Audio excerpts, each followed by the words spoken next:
Hello, I'm Charles Moffat, and this is the second video of the my two-part Imaro videos, and I'm going to be talking about book two. Now, this is definitely the book that I enjoyed more out of these two. This one is a very good origin story, and so if you watch the first video, I'll talk extensively about how this is an origin story, and it does have like a lot of good stories in there. Book two definitely was more enjoyable because it had more interplay with characters. Okay, now there's a different version of the book cover where it shows Amaro with Tanisha, and then there's a third character that's introduced very early on in this story, who is in Bamboodi, and his name is Pomphis. I think that's how it's pronounced, Pomphis. And the Bamboodi in these stories is essentially pygmies. So I think to some extent he wanted to have like a dwarf-like character. Like maybe the author had been reading Tolkien or something like that, and he decided that he wanted to represent, not elves obviously, but he chose to say, "Hey, I'm gonna have these like dwarf-like characters," and he chose this race of pygmies called the Bamboodi as for characters in this. So there's an older version of the book cover where it shows Amaro with Tanisha and then Pomphis. Okay, so there's that older version that has that. And I kind of wish that this version of the book cover also had Pomphis in there as well, because he's an interesting character, and the interplay between the three characters is much more interesting than it is, say, during this book, when it's basically just Amaro for most of the book, and then he doesn't actually meet Tanisha until partway through the book, and then uh, after that, it's basically a case of there's other characters that are going on there, but they're not really friends to him in the same way as they are more like allies. And then there's like allies that are only pretending to be allies, and they turn out to be enemies. Yeah. Now, what I enjoyed about this book is that it was essentially a journey story. It's a series of quests, sorry, a series of adventures that the character has while journeying to get to Cush. Okay, so I do feel like that this title isn't really accurate. I feel like it should be called the journey to Cush as opposed to the quest for Cush, because it's not like he's actually going on a quest for Cush at all. He's just trying to get there. Okay, and encountering various things on the way. And these things tend to have like more like a demonic quality, but also sometimes there will be he's just fighting somebody. Like there's basically like a gladiator fight that he gets into at one point. Um, and there's some interesting characters that he meets, some of which unfortunately do die. And you're like, oh, it would have been interesting to see this more of this one character, and then they die, unfortunately. But that's and then finally he gets to Cush. There you go. That's the final chapter. He arrives. Now I am very curious about book three of the series and the other books beyond it, because it does suggest that the later books continue. I'm gonna guess that they probably continue in the same format, where a lot of these are basically short stories that are patched together into what feels like a novel. Although the individual stories tend to be relatively long, not as long as say Sapkowski short stories. His stories and his chapters are ridiculously long. Okay. Ursula Le Guin's hers are actually like refreshingly short. Like I spent a good chunk of last year reading the Witcher series, and then earlier this year I read these back in January, February, and then I only recently finished this one. And the stories in her book are refreshingly short when compared to Sapkowski and Charles Saunders. Okay, it's you kind of want like bite-sized pieces when you're reading these stories, and when they're not bite-sized, it's kind of annoying that it takes you so long to actually be able to like finish a chapter. I like to be able to finish one chapter in a day without like pushing it too hard. The moment I have to like read it multiple days in a row just to finish a single chapter, that's annoying to me. And that was especially true of Sapkowski's stories. With Charles Saunders, that wasn't as big of an issue. Like it would usually take 1 or 2 days to read a whole chapter. Sorry, a whole story. It's because they weren't quite as long as, say, Sapkowski's were. But Ursula K. Le Guin's, I was sometimes reading 1 or 2 chapters per day when I was reading that one, because they're relatively short in comparison, and the book itself is actually quite small.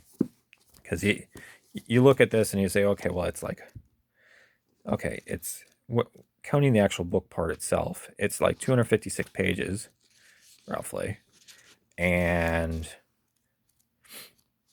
then once you progress through that, the pages are relatively small, and you can actually read it fairly quickly. With a book like this, the pages are gigantic, so it takes you twice as long to basically finish one page, but it's still like 210 pages long, okay? And it's nice to have the glossary at the back, by the way. I've mentioned that about this one as well. That one has a glossary as well. But this essentially ends up feeling like a 420-page book that's just, like it's not this size over here. It's like, yeah, that's a good representation. It's a lot bigger, and the text size is roughly the same when you compare in terms of actually looking at the text size. So this really feels like it's a 400-page book. And the same thing with this one, okay? The text size is the same, but this book is like 300 pages long. 360, okay? So this book feels like it's almost like 50% bigger than that one. Yeah. It's just one of these things. And the worst part is, because the chapters are so big, it takes forever to finish a chapter. Sorry, the stories are so big. Sapkowski doesn't really write chapters. Everything is basically a short story to him.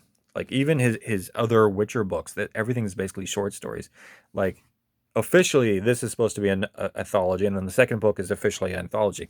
But even when you get to the novels in the Witcher series, the chapters still feel like he's written them like they are short stories. He's still using that format, even though he calls them chapters.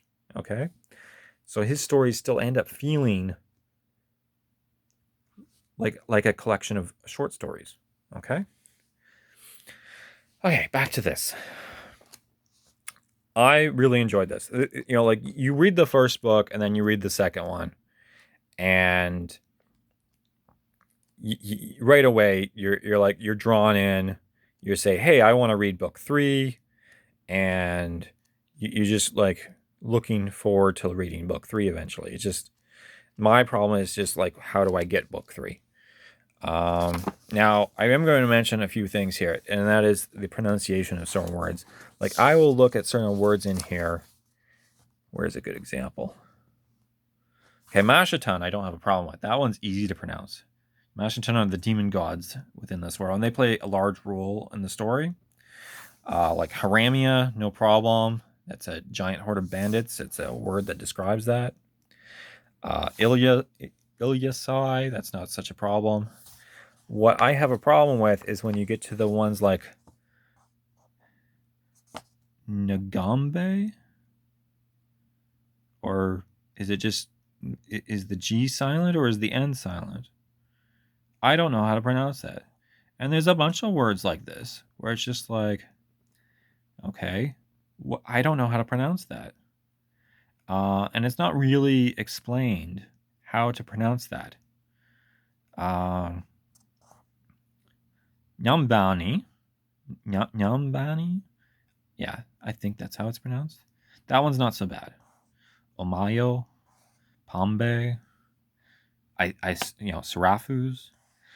Some of these are easier, but there's other ones where I'm just like, this one's I find funny. Okay, it says forbidden or taboo, but it's marufuku, which it's kind of, I kind of feel like it's saying something like a little graphic there, but yeah, I don't know what that's supposed to be.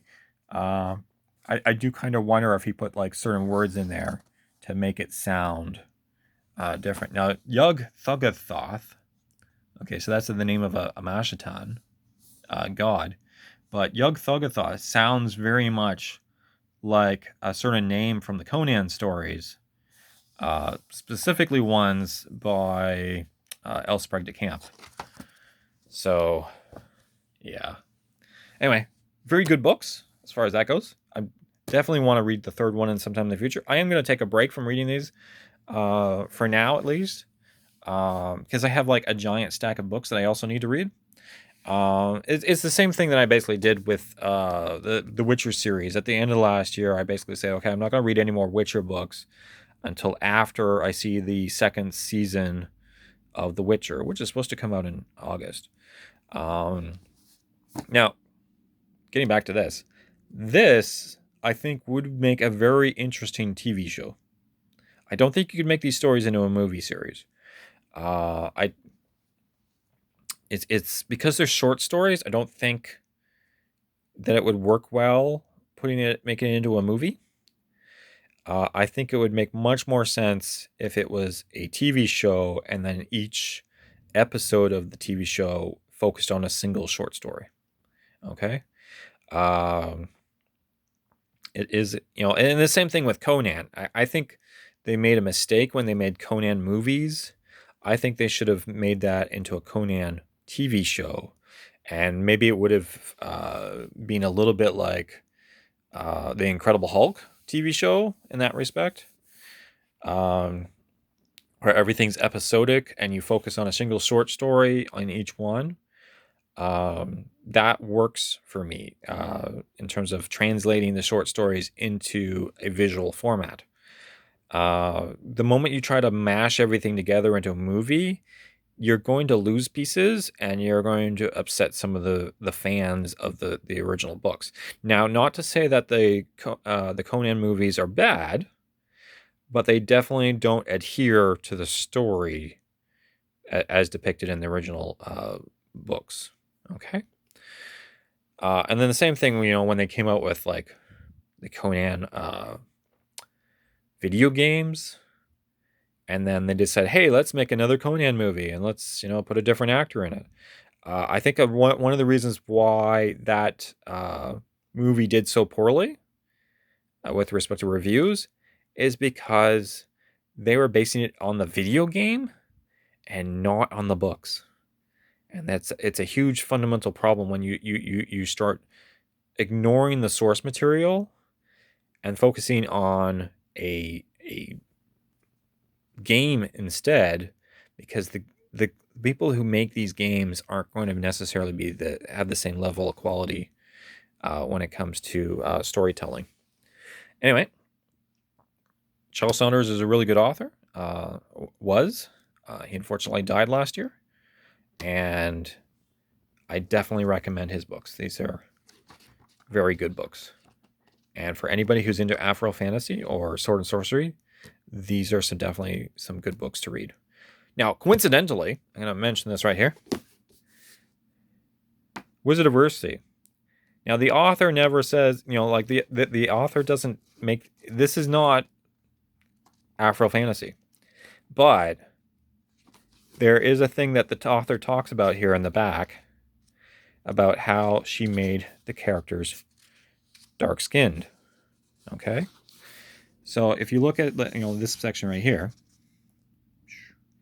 okay, the Archipelagians are various shades of copper and brown, shading into black in the south and east reaches. The only light-skinned people are the people living in the far northern or Kargish, or have Kargish ancestors. So it's really this interesting thing where the main characters are actually dark-skinned, and she wanted to have that as part of the the artwork and everything that went into making these stories. But a lot of the early versions of it, they just didn't want to depict him as being darker skinned. And when you look at the book cover, they don't actually show the character except in his falcon form, because there's like one story in here where he transforms into a falcon and flies away. So it's kind of weird. So it's oh, sorry, I don't think that's actually a falcon. It's a type of hawk. Anyway, but yeah. So it's kind of like she wanted to write something that's similar to Afro fantasy, but without actually being African influenced. So she made the characters darker skinned back in the 1960s, when then that wasn't really like a thing that that the publishers felt comfortable doing. And then she didn't base the stories on Africa itself. It was just more of a case of she wanted to depict darker skinned characters. And a lot of the stuff that she does in this story is really more subversive. But I'm going to talk about that in the third video when I do a review of this book. Anyway, talk to you later. Bye-bye.